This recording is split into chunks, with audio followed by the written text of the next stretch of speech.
Hi, I'm Coach Corey Wayne, and this is my video coaching newsletter. And the topic of today's newsletter is going to be high body count usually means no self love or self respect.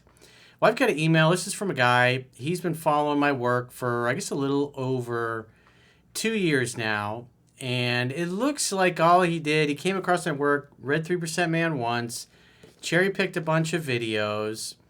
He's had some really good success, but about 7 months ago, he got involved with a woman who, quite frankly, when you hear the story and what she's doing, what she did after they split up, what happened after she came back, it's obvious that he really didn't take the time to learn the fundamentals, and he went right back to his old beta male behavior and making excuses for things that should have caused him to screen this woman out and move on. But the email brings up some good points because this particular woman that he was dating, come to find out, she had a hoe phase and she slept with a lot of dudes. And after they split up, she had threesomes with random guys she didn't even like. She tells him about all this stuff.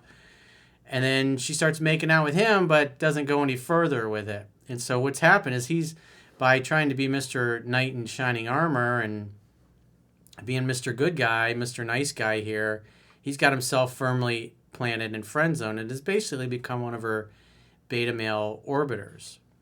So it's a place where you don't want to find yourself, and this is what happens when you don't listen to what I teach. I say you got to read this book 10 to 15 times. There's so many things in here that help you screen out good people from bad people, and for those of you that consume content in the red pill community, that's something that's sorely lacking there. And if you don't have discernment, if you can't judge somebody's character accurately, you're going to be spending time with people that you shouldn't be. You're going to allow people into your inner circle that you shouldn't, and this can set you back for years. So with that said, let's go through his email and see what we can see, because it brings up a good reason why, especially somebody, whether it's a guy or a girl, it's got a huge body count. Like somebody that just sleeps around with people they don't feel anything for, they don't care anything for, that's kind of psychopathic behavior. That's somebody that's giving themselves away because they don't value themselves. They don't value, I think it was, who was it? Donnie Epstein, who I first heard say this. He said, you should only share your body with somebody after you have shared your soul.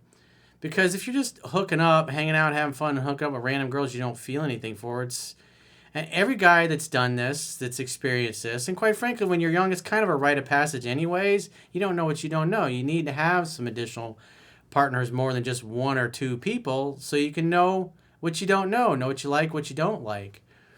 But the reality is, if you're just constantly sleeping around with people you don't feel anything for, it's like glorified masturbation, basically. And the whole focus of my work is woman of your dreams. Somebody that knocks your socks off. Somebody that you connect with emotionally, mentally, spiritually, and physically. Because there's lots of beautiful women out there that you can have sex with, but how many are you going to really connect with on a deep soul level? It's very rare. And I always use the analogy, it's like how often do you meet a new best friend? It doesn't happen every day. As a matter of fact, it hardly ever happens. Because if it was like that, if we were constantly meeting amazing people every day, that we'd make a new best friend every day, nobody would be in your life for any period of time. And so to me, the reason why this happens is we value scarcity, and something that's scarce tends to be valuable. Something that's really abundant, we all tend to take for granted. So you'll see in the email just the consequences of living like sharing yourself and sharing your body with somebody you don't mean anything. Your body doesn't mean anything. Your presence doesn't mean anything. Your time doesn't mean anything. And if you don't value your time, you're not going to do anything with it that's going to be valuable. If you don't value your time, guess what? Nobody else will either. And you'll see the effect of that, because this woman also has obviously got some serious self-esteem issues and a low quality mindset and self-perception. And people act consistently with how they view themselves to be. And it doesn't matter whether the view is accurate or not. Your job is to find somebody that's ready, willing, able, and open to dating you. Somebody that has their head screwed on right. Somebody that's healthy, happy, whole, complete. They love their lives. They love being alone. They're looking for somebody to share their completeness with. They're not trying to fix anybody. They're not looking for a fixer-upper or a project. And this particular woman is obviously a project. And at least as of this email coming into me, it doesn't look like she has any intention of doing anything to help herself. So you have to be able to recognize these things, because these kind of women are out there in the market. And if you're going to get involved with them, you need to be able to recognize somebody that's a good candidate and somebody that you should avoid. And this woman is somebody this guy should have avoided. And he spent 7 months, and now he's talking to her again. But there's so many red flags here that he's just kind of ignoring. I think he's kind of come to the conclusion that he's going to walk away. But at the end of the day, if he doesn't fill in his knowledge gap, he's just going to continue to attract the same kind of woman into his life. So with that said, let's go through his email. He says, "Hi, Coach. I hope you're doing great as usual. I just want to thank you once again for your efforts in making the world a better place, because ever since reading your book a few years ago, my life has been going in a very good direction. I was recently coming out of a breakup, and reading your book has made me realize so many of my mistakes." Well, I mean, it says right in the beginning of the book, read it 10 to 15 times. I say it constantly in my videos, read it 10 to 15 times. And you didn't listen. So you weren't a very good student from that perspective. And so you got burned. And so now you finally come back, and now you've just read the book for the second time in 2 years. This is why you're struggling. There are no shortcuts to success. You gave this woman almost a year of your life, and yet you should have maybe gone out with her a few times, maybe hooked up once or twice and moved on. Especially once you started hearing the things like this woman shares. He says, "I got into active dating and managed to build a relationship I was happy in. It ended when we needed to grow apart, but I still love and respect her in a non-physical manner." This was 2 years ago.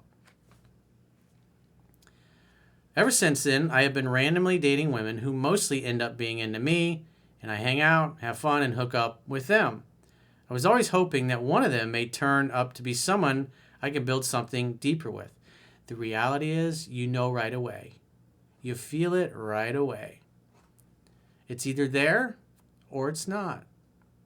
There's no, well, maybe I could develop something deeper. You knew when you got together, but then again, you only read the book once. So you're like, hey, at least I'm getting laid." But it obviously wasn't very satisfying. He says, "But it just wasn't clicking that way until about 7 months ago, I had met someone cool with whom I felt I could have conversations for hours and talk about anything, have fun, and enjoy life being easy. And by the third date, we were making out in my apartment. By this time, she did tell me about her first relationship of 5 years that had ended 4 years ago, and that after that, she had a phase of, quote, just sleeping around with whoever. Just sleep with, whoever, whatever. Does that sound like somebody who loves and values and respects herself and wants a connection, or somebody that gives her body away to anybody that wants it? Is that somebody as a man that you would respect who just sleeps with anybody, whomever?" He says, "However, since it was a phase, I didn't take it as a red flag." Come on, man. That's what happens when you read the book once, dude. Should have been alarm bells going off. You're like, oh, this is great. We connect so well. This is what happens. We use our emotions to make our decisions, and then we use our logic and reason to justify those decisions. This is why I say read it 10 to 15 times, but you didn't listen. "I felt like she grew out of it, and since I was looking for a high-quality woman who was easygoing and her lover vibes, saying things like, 'I want to see and hug you before I go home. Can we talk on the phone? I miss your voice. You're like the sun for me.'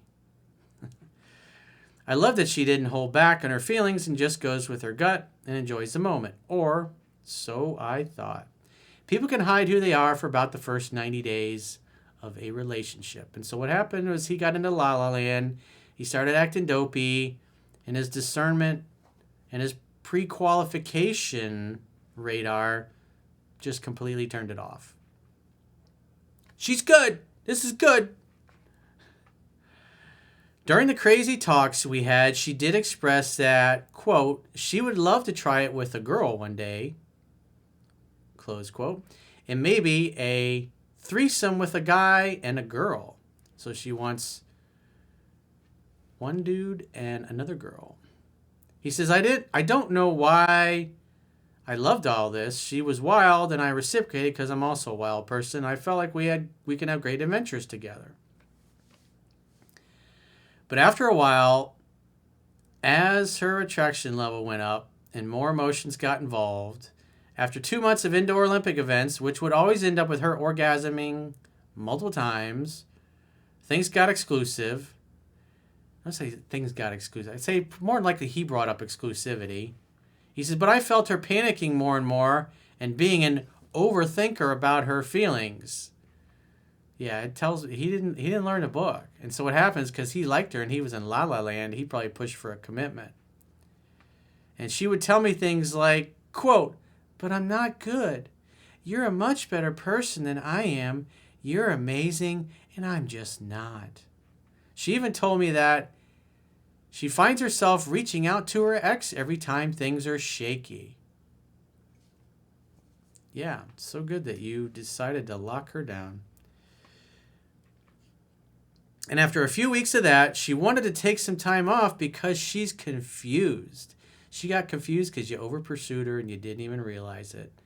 You put her on a pedestal and became all dopey and thought you've met the perfect woman, and she's telling you that she's not. And you're like, this is good. This is all good. She might be into girls, and this may have worked if we weren't called boyfriend and girlfriend. So, again, that tells me that he was probably the one that pushed for the commitment. I respected her decision, although I got confused myself and hurt quite a bit. But I let her go and wish her the best in her adventures. He says, so more than likely, he went right back to behaving exactly the way he did before he ever came across my work, because he didn't know it. He knew enough to get into her pants, but other than that, he never really bothered to learn the material. So here he is getting all hung up on a girl who really should have just been a casual hookup. But he's got her on a pedestal. He's Mr. White Knight. He's going to save her. He's going to fix her. He's going to solve her problems. He says, I focused on getting my life together, started exercising more, and got myself a place and 2 high-ticket jobs in the meantime. We started texting again after 3 months. He probably reached out to her. During which I asked her to come over, but she didn't because it would imply that she's into me, and she would do that. We were just friends. So it sounds like she friend-zoned him, and he went along with it.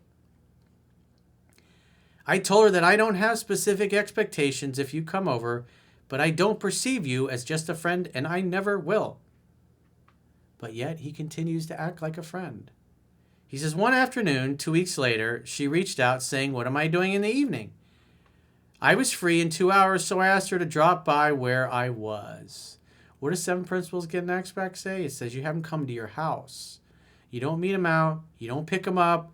You don't go for coffee because you're only interested in romance. That's why you invite them over in the evening to make dinner together. That's why women who aren't interested in sex and romance will squirm out of it, try to squirm out of that kind of appointment and won't try to commit to it. And that's why you stick to your guns on this. I had an email from a guy, answered a video newsletter a couple weeks ago. I told him specifically what to do. He's going, she wants to meet for coffee. Should I just go ahead and do it? I'm not even going to bother replying to it. It's like, dude, I did a whole video, and you're asking me to do the opposite of what I said in the video? It's like, nah, you're wasting my time. So he said, we had coffee. Another guy, not following the instructions in 7 Principles Get Next Back. And so this is how, whether you realize it or not, you are agreeing to friend zone. You told her you weren't anything platonic, but yet you go and you do exactly that. You meet for something platonic in a neutral area instead of inviting her to your place to make dinner together because you didn't have the balls to stick to your guns. He says, then we had wine, and then I walked her home, keeping it cool and positive. Mr. Nice Guy. Mr. Gay Male Girlfriend. He says, I went home afterwards and received a message from her that she had missed me. I reciprocated and reached out to invite her over 3 days later. So what does he do? He goes back to pursuing this girl who dumped him to go have sex and threesomes with other people. And he's like, oh, well, she reached out, so now I'll just go back to pursuing. Which the pursuing is what got him over pursuing, which is what got him friend zone in the first place. Again, he's still not following what I teach. She came over and she initiated all the moves, held my hands and kissed them, and was biting my neck gently from time to time. She went on saying she did a lot of things during the break time she had, like sleeping with a girl and understanding that she likes guys more. And she also did the threesome, which I asked which combination. She said all of them. So I guess one girl, two guys, two girls, one guy. She did it all. She did the works. She did the works. She belongs to the streets. So she went on telling me about these two guys who came to her apartment. And she didn't even like one of them that much, but she still let him play hide the salami. But they turned the casual thing into a threesome. She really seems like she loves and values and respects herself. I told her that I don't care what happened during your break. And she said that, but she does. And that she regrets the meaningless shit she did. That the threesome with the two guys was not good. They ended up making fun of her too much during the act that they couldn't even properly do it because they were laughing too hard. Oh, that sounds humiliating. So nice. He says, I felt that she felt disrespected and empty because of this, and felt like she only reached out because I gave her emotional comfort, respect, warmth, and care in the past, because I was a nice guy. This is why you should have had her come over for dinner, because if she wasn't down with that, she wouldn't have come over. But instead, you met her for coffee. You did the opposite of what 7 Principles Get an Expect says. When I went in for the kiss, she seemed passionate about it, but she stopped herself from it saying that she should call a cab. And went on further explaining that if we kiss, she's going to start being emotional again and drag me through her existential bullshit with her. And that she's not good for me and I don't deserve the hardship. Failing to mention that she's working on any of her toxic traits. Corey, I felt disrespected because she would let random people go in one after the other and laugh at her while they were doing it. But she can't even properly kiss someone who she's clearly into. Oh, clearly she's into you, dude. And whom she actually respects. She respects you, all right. You're her gay male girlfriend. Congratulations. A few days later, I just stopped texting her back. I was disgusted with myself and the decisions I made and felt emotionally abused, gathered my dignity, and decided to give her the gift of missing me permanently. Well, at least you finally picked your balls up and went on your way. Better late than never. Who was once a beautiful, easygoing, no holding back type of person came out to be someone struggling with their past, with low self-esteem, looking for validation from meaningless sex encounters, and escapes emotions at any cost. Can you please tell me how I could have handled this better? Well, number one, you should have followed instructions the first time, 2 years ago, 3 years ago, whatever it was you came across my work, and read this 10 to 15 times like I instructed. You should be doing it now 10 to 15 times because you have no idea what the hell you're doing. And you're not paying any attention. You wasted all this time and all this emotional energy getting hung up on somebody that, quite frankly, maybe you should have hooked up once or twice, or once you found out what she was really about, you should have ghosted her and just said, hey, I don't think we're a match, and moved on. But you didn't learn the material. You got dopey. You put this girl on a pedestal where it's obvious she did not deserve to be on the pedestal. So he says, what's my biggest mistake here? Well, I kind of detailed them all throughout this. Should I be blaming myself for any of this? Yeah, you didn't follow instructions. You should have never got this far down the road with this girl. Or does she belong to the streets? She definitely belongs to the streets, bro. But just think, you could have sent her back to the streets 8 or 9 months ago, and just think of all the other encounters you could have had and all the emotional energy that you wasted on this girl. It would have never happened. All I can do is gently lead and suggest. If you don't want to follow the instructions, then hey, that's on you. But the good news is, but wait, Quotes, Ruminations, and Contemplations Volume 2 is out. It's available everywhere. So, and on top of that, if you've got a weird situation, maybe you did something like this and you're too far down the road and you're in that emotional rabbit hole and you're like, what the hell do I do? Did I make a good decision, a bad decision? Do I need Coach Corey to roast me? It's like, I'm happy to roast you if you're so inclined. But I'll always tell you straight like it is. I'm never going to blow sunshine up your ass. So if you want to book a coaching session, go to understandingrelationships.com, click the products tab at the top of your screen, and book a coaching session with yours truly. Until next time, I will talk to you soon.